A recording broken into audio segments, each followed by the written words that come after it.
liquid solutions.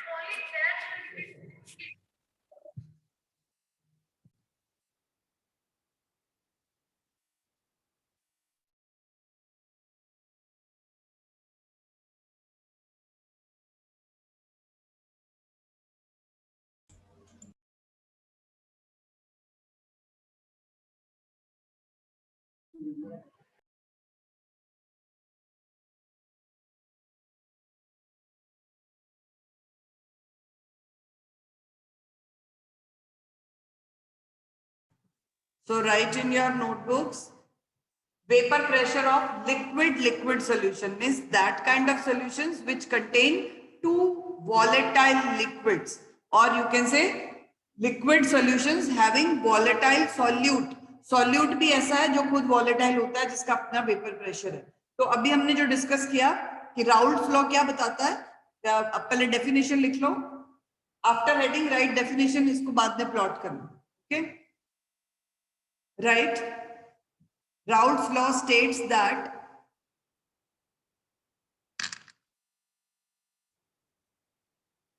vapor pressure of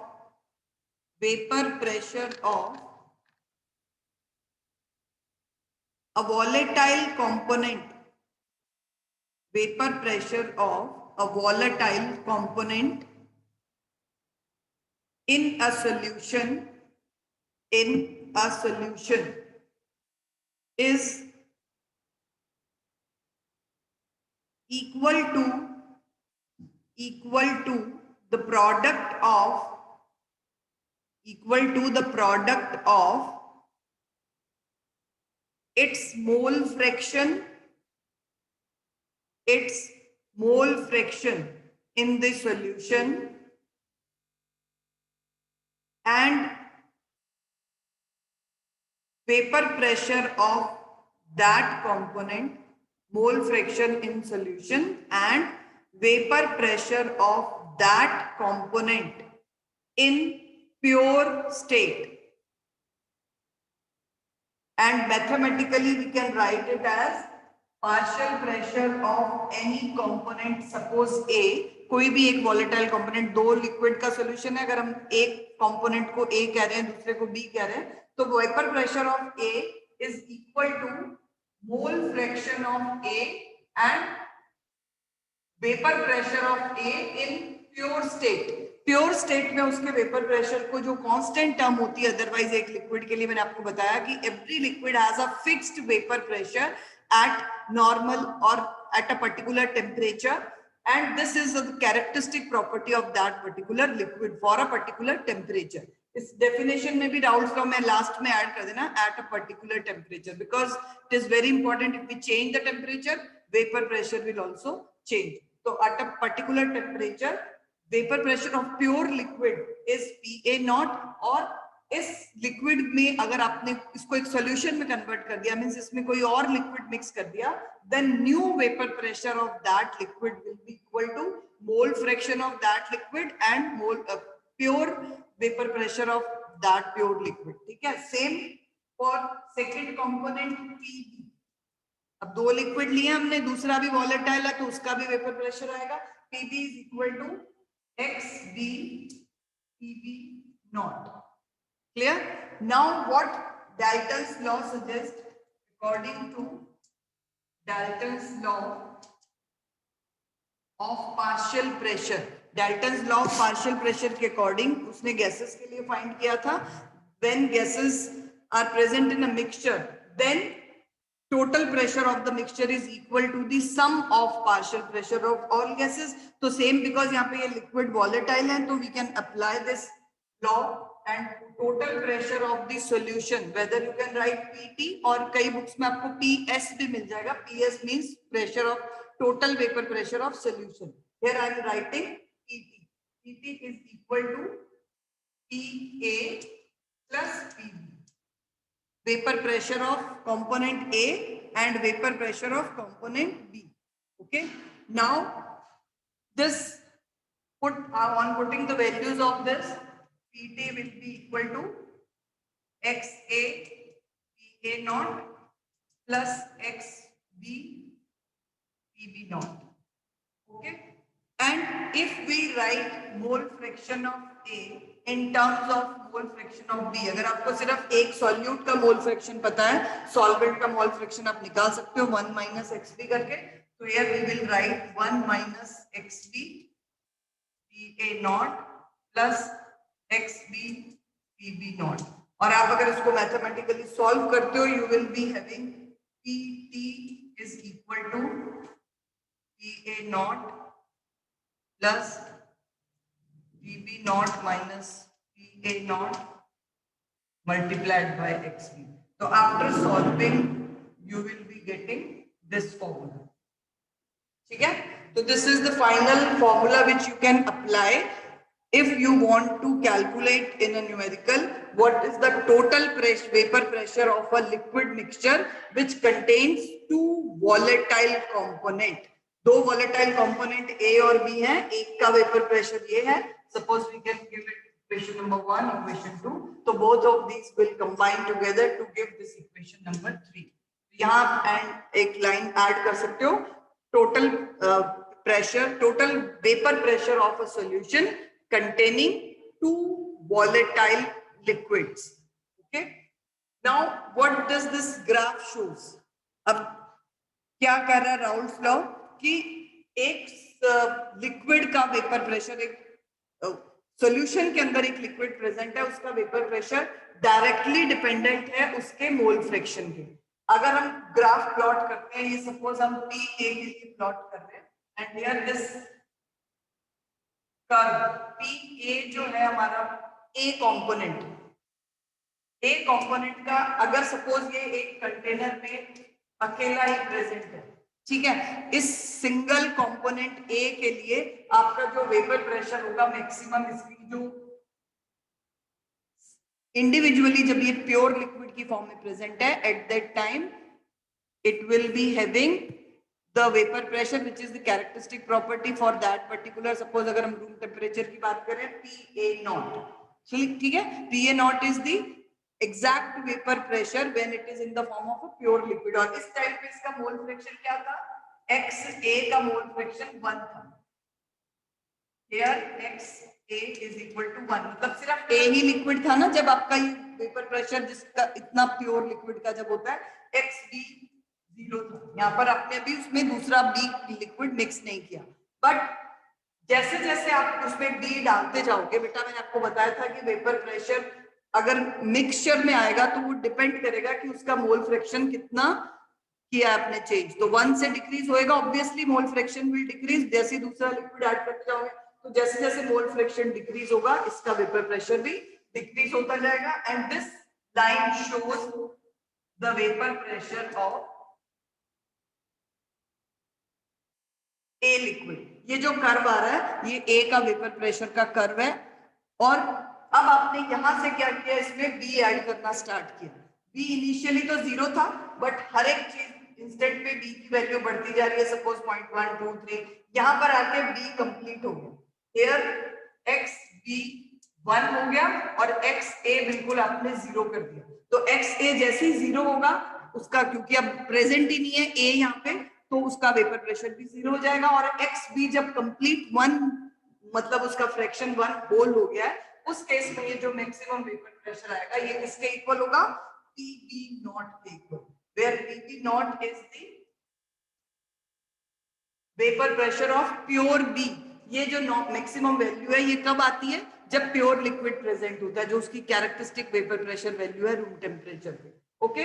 और इसके बाद आप देखो ये हमने XB यहां से स्टार्ट किया था डालना. जैसे जैसे XB डालते गए आपको उस पर्टिकुलर B कंपोनेंट का जो वेपर प्रेशर है वो इंक्रीज 0 से इंक्रीज होता हुआ फाइनल वैल्यू तक पहुंच गया. तो this curve is of PB is equal to PB naught XB. इसका कर्व हो गया, ये इसका कर्व हो गया. और ये जो कर्व आप बीच में सेंटर में देख रहे हो, ये कर्व आपको कहीं पर भी जो लाई करेगा PA naught और PB naught के बीच में ही होगा, क्योंकि मैक्सिमम वेपर प्रेशर A का इतना था, B का इतना था. तो जो टोटल सॉल्यूशन का वेपर प्रेशर आएगा वो इन दोनों के किसी भी पर्टिकुलर मोल फ्रैक्शन की वैल्यू के लिए सम के इक्वल होगा. तो PP is equal to PA plus. ठीक है. तो this law represents the vapor pressure changes in a liquid mixture containing two volatile liquids. Clear? And those solutions which follow this law for the entire range of you can say concentration, temperature, pressure, सबके लिए ये law अगर वो satisfy करते हैं liquids, then those liquids are known as ideal liquid solutions. Ideal liquid solutions हम उनको कहते हैं जो solutions हर एक concentration range के लिए इस लॉ को सेटिस्फाई करते हैं, मतलब उनका जो टोटल प्रेशर आएगा वेपर प्रेशर मिक्सचर का वो हमेशा पीए और पीबी के इक्वल आएगा, ये स्ट्रेट लाइन की फॉर्म में आएगा. तो if all these solutions satisfy this law it is known as ideal solutions. Write down this here. all those liquid solutions all those liquid solutions which satisfy Raoult's law for the entire range of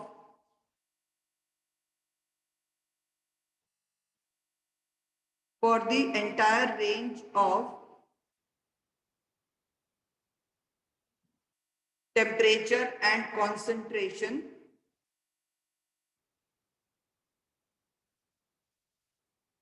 are said to be ideal solutions.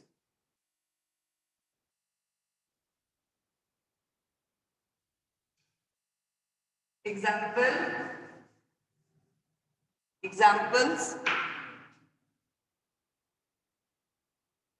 benzene, a mixture of benzene and toluene, a mixture of benzene and toluene,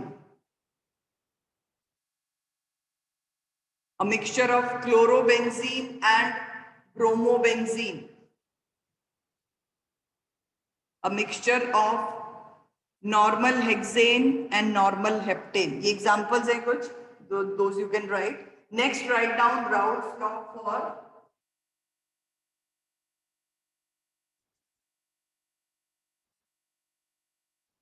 non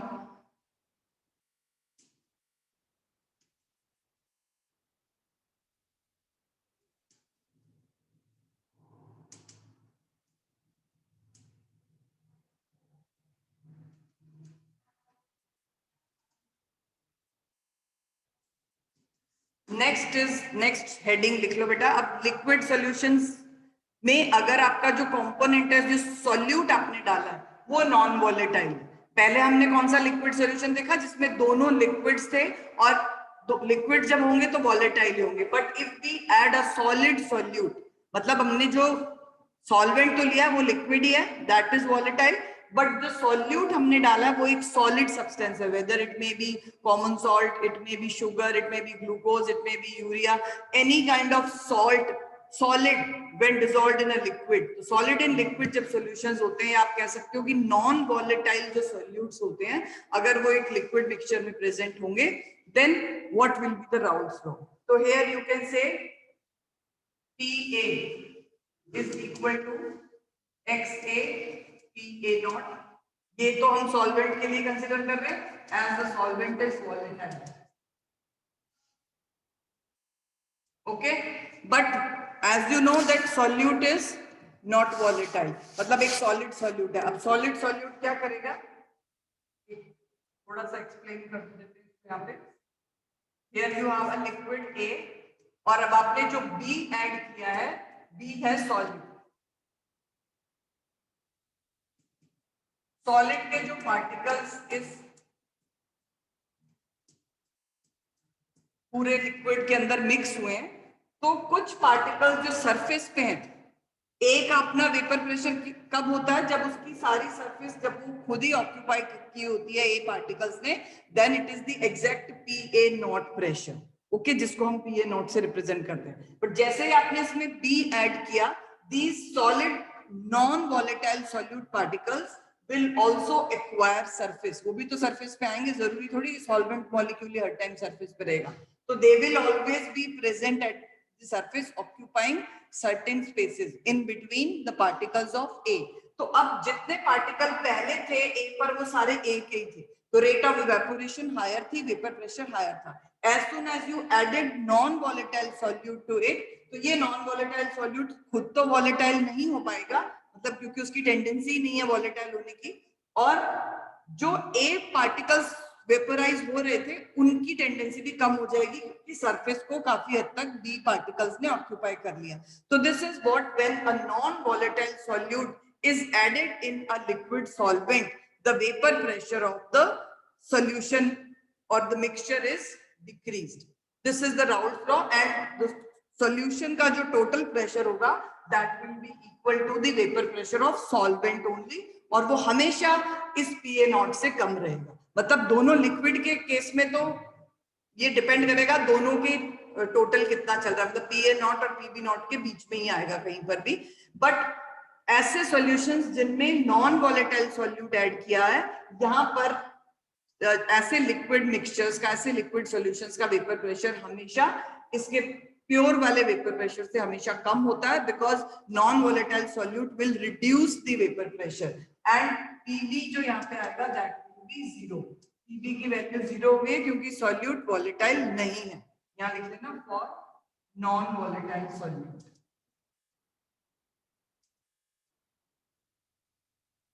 Hence, PT will be equal to PA, that is XA PA naught. This is Raoult's law for liquid solutions containing non-volatile solute. या आप ये mention कर लो equation, then write few lines. First write a liquid solution containing non-volatile solute, a liquid solution containing non-volatile solute will have only one component, that is solvent, as a volatile component. Will have only one component volatile as solvent, and adding non-volatile solute to it, adding non-volatile solute to it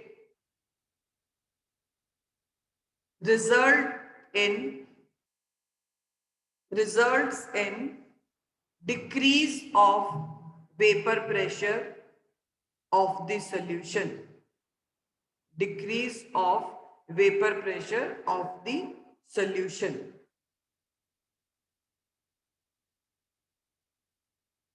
and total pressure of solution will be equal to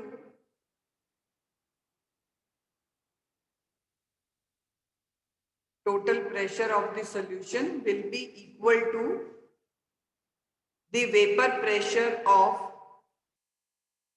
total vapor pressure of the solution will be equal to vapor pressure of solvent only. Solute का कोई contribution नहीं है vapor pressure, and it can be given by this equation. Equation you have noted down. तो अगर numericals में कहीं आता है कि एक शुगर या सॉल्ट ऐड किया, सॉल्यूशन का आपको मेजर करना है वेपर प्रेशर कितना है, तो you can simply find out the mole fraction of that particular solvent over there. अब सॉल्वेंट की डायरेक्टली तो पता नहीं होगी, अगर सपोज सॉल्यूट की दी हुई है तो 1 - XB से हम निकाल सकते हैं.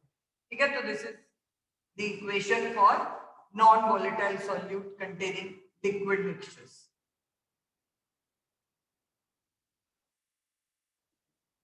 न्यूमेरिकल्स इसके बेस पे हम कल फॉलो करेंगे.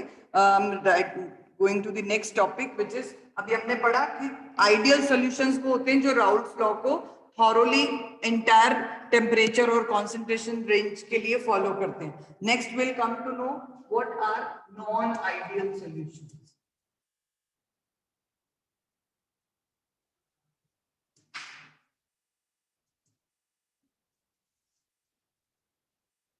So all those liquid solutions, अब देखो ideal solutions कब होते हैं, पहले एक बार वो समझ लेते हैं, then we'll come to know non-ideal. एक सॉल्यूशन में आपने दो लिक्विड मिक्स किए, this is liquid A and this is liquid B, ठीक है। इस लिक्विड के अंदर जो इंटरमॉलिक्यूलर फोर्सेस ऑफ अट्रैक्शन थी, जिसको हम इंटरैक्शंस कहते हैं, अगर हम इसके जो मॉलिक्यूल है ए इंटरैक्शन, मतलब ए आपस में किस तरह से इंटरेक्ट कर रहे हैं, whether they are all non polar तो लंडन फोर्सेस होंगे, डिस्पर्जन फोर्सेस में भी देयर, और if they are polar then dipolar interaction, मतलब किसी टाइप की इंटरेक्शंस तो हमेशा प्रेजेंट होती हैं as you know. And second liquid भी आपने जो ऐड किया है उसके अंदर उसकी अपनी इंडिविजुअल जो इंटरेक्शंस है, that is named as BB interaction, ठीक है। आपने दो लिक्विड मिक्स किए, दोनों की इंडिविजुअल इंटरेक्शंस ए और बीबी इंटरेक्शंस सिमिलर हैं सपोज, ठीक है। And when they are mixed, तो दोनों को मिक्स करने पे न्यू इंटरेक्शंस कौन सी आएंगी बेटा, ए बी, मतलब these molecules will interact with these, intermolecular attractions तो आएंगी ना, बिकॉज मिक्सचर ही हम बना रहे हैं, हम केमिकली तो रिएक्ट कर नहीं रहे कि कोई नया कंपाउंड बन जाएगा। तो these new A B interactions,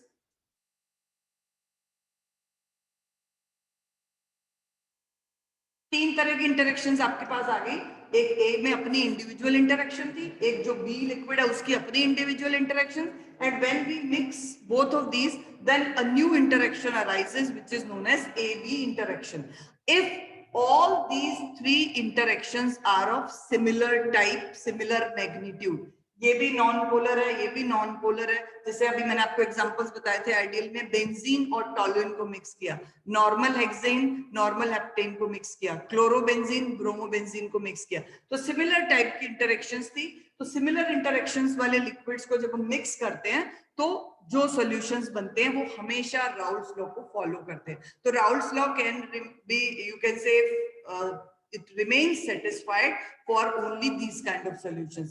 If the interactions are different, then this is the limitation कि आप उसको ideal solutions की कैटेगरी में नहीं डाल सकते, आप उस पर राउल्ट्स लॉ अप्लाई नहीं कर सकते, जो टोटल वेपर प्रेशर होगा सिस्टम का वो डिफरेंट आएगा, ठीक है। अब सपोज करो कि दोनों की इंटरेक्शन सेम है, तो पुरानी इंटरेक्शंस लिक्विड की, इसकी टूटेंगी इसकी भी टूटेंगी, तभी नई बननी स्टार्ट होगी ना कहीं पे मॉलिक्यूल एक दूसरे के स्पेसेस तो लेंगे, तो इन इंटरेक्शंस को ब्रेक होने में जो एनर्जी लगी वो एनर्जी एब्जॉर्ब होगी और नई इंटरेक्शंस बनने में कुछ एनर्जी रिलीज होगी। तो ओवरऑल जो एंथैल्पी चेंज आता है, अगर वो एंथैल्पी चेंज जीरो आता है, this is called enthalpy of mixing. If it comes out to be zero, then it is said to be that solutions are ideal. तो ideal solution की क्या क्या characteristics हो गई कि उसमें जो AA,